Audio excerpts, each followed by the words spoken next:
আসসালামু আলাইকুম, welcome back to my channel my kitchen. আর একবার স্বাগতম। চলে আসলাম আর একটি রেসিপি নিয়ে আপনাদের মাঝে। আশা করছি আজকের রেসিপিটা আপনাদের কাছে অনেক বেশি ভালো লাগবে। ভালো লাগলে মূল্যবান একটি লাইক দেওয়ার, ভিডিওটি দেখা শুরু করবেন। আমার চ্যানেলটি যদি সাবস্ক্রাইব করা না থাকে, আমার চ্যানেলটিকে সাবস্ক্রাইব করে দেওয়ার অনুরোধ করছি। আজকে আপনাদের সাথে শেয়ার করব 3 রকম মুখরোচক ভর্তা রেসিপি। এখানে আমি নিয়েছি লাল সরিষা, ধুয়ে পরিষ্কার করে শুকিয়ে নিয়েছি।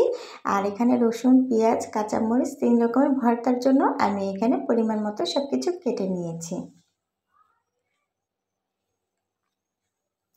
এখানে আমি নিয়েছি শীতল শুটকি। এখানে অনেকে শীতল শুটকি বলে, আবার কেউ ফ্লেভার শুটকি বলে।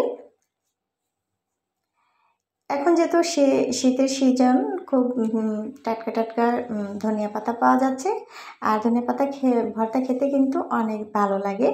তো এখানে আমি কিছুটা সরিষার তেল দিয়েছি। আর আমি এখানে সরিষা ভর্তার জন্য আমি এখানে মরিচ, পেঁয়াজ আর রসুনটা ভেজে নিচ্ছি। ভিডিওটা স্কিপ না করে পুরো ভিডিওটা জুড়েই থাকবেন আশা করছি। এখানে দেখেন, আমি সরিষা ভর্তার জন্য কিন্তু বেশি একটা ব্রাউন কালার করব না। এই পর্যায়ে আমি নামিয়ে নিচ্ছি। এবার আবার একটু সরিষার তেল দিয়ে দিচ্ছি। এখানে আমি ধনিয়া পাতা ভর্তার জন্য মরিচ আর রসুনটা আমি ভেজে নিব। তবে ধনিয়া পাতায় কিন্তু আমি পেঁয়াজ ব্যবহার করছি না। যারা আমার রেসিপিটি দেখছেন এই পর্যন্ত একটি লাইক দিতে ভুলে গিয়েছেন, প্লিজ একটি লাইক দিয়ে আমার ভিডিওটি কন্টিনিউ করবেন। এই পর্যায়ে আমি ধনিয়া পাতাগুলো দিয়ে দিব। এখানে আমি কিন্তু বেছে নিয়েছি, আপনারা চাইলে ছোট ছোট করে কেটেও নিতে পারেন, তবে এভাবে কিন্তু ভর্তা করলে কাটার কোনো প্রয়োজন নেই। এই তো দেখেন, কতগুলো ধনিয়া পাতা একদম একটুখানি হয়ে গেছে। আর এই পর্যায়ে কিন্তু পানিগুলো একদম শুকিয়ে নিতে হবে। এভাবে আমি তুলে নিচ্ছি। এবারে আমি আর একটু সরিষার তেল দিব না, এখানে আমি দিয়ে দিচ্ছি সয়াবিন তেল। এবারে আমি কাঁচা মরিচ দেই না, এখানে শুকনো মরিচ, রসুন আর পেঁয়াজটাকে আমি ভেজে নিচ্ছি। আপনারা চাইলে শীতল শুটকিটা কিন্তু কাঁচা মরিচ দিয়েও করতে পারেন, এতে করে কিন্তু আরও ভালো লাগবে। তবে আমার কাছে শুকনো মরিচ দিয়ে করলে আর আমার কাছে অনেক বেশি ভালো লাগে।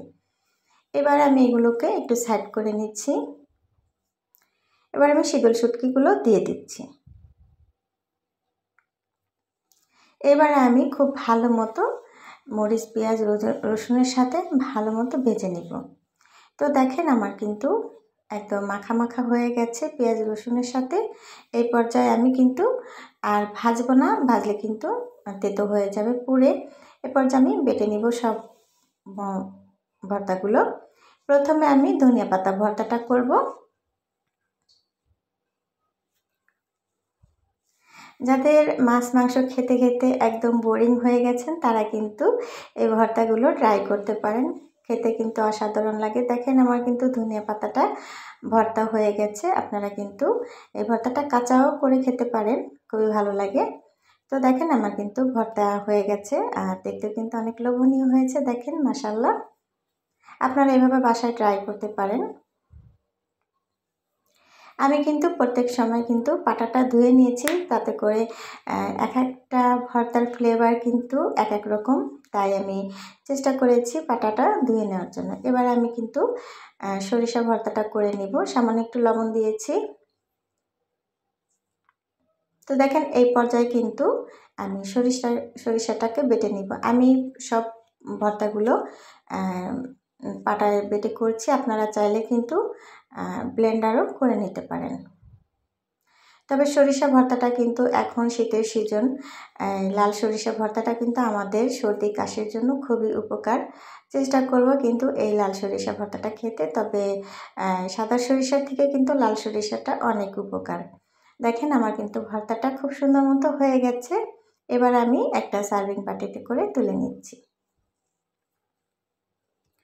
দেখেন, খুব সুন্দর লাগছে ভর্তাটা, খেতেও কিন্তু অনেক দুর্দান্ত স্বাদের ছিল। এবার উপর থেকে একটু সরিষার তেল দিয়ে দিচ্ছি, এতে করে কিন্তু ভর্তাটা আরও টেস্টি হবে। এবারে আমি পাটাটা আবার পরিষ্কার করে নিয়েছি। এবার আমি করব সবশেষে শুটকির ভর্তাটা।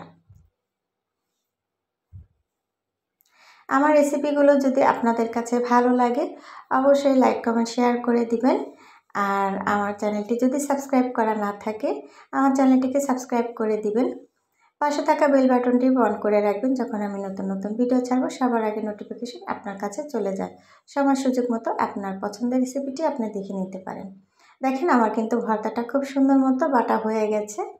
তো এই পর্যায়ে আমি আবারও একটা সার্ভিং বাটিতে সার্ভ করে নিচ্ছি। তো দেখেন আমার 3টে ভর্তা কিন্তু মাশাআল্লাহ অনেক সুন্দর হয়েছে, আর খেতেও কিন্তু দুর্দান্ত স্বাদের ছিল। আপনারা এভাবে কিন্তু ভর্তাটা ট্রাই করতে পারেন, এতে করে কিন্তু অনেক ভালো লাগবে। আমার রেসিপিগুলো কেমন লাগছে অবশ্যই কিন্তু কমেন্ট করে জানাবেন, আর আপনাদের কমেন্ট করতে কিন্তু অনেক বেশি ভালো লাগে।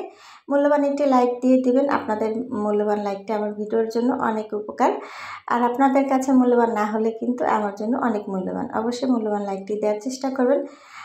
আজকে এই পর্যন্ত, ভালো থাকবেন, সুস্থ থাকবেন। আল্লাহ হাফেজ, আসসালামু আলাইকুম।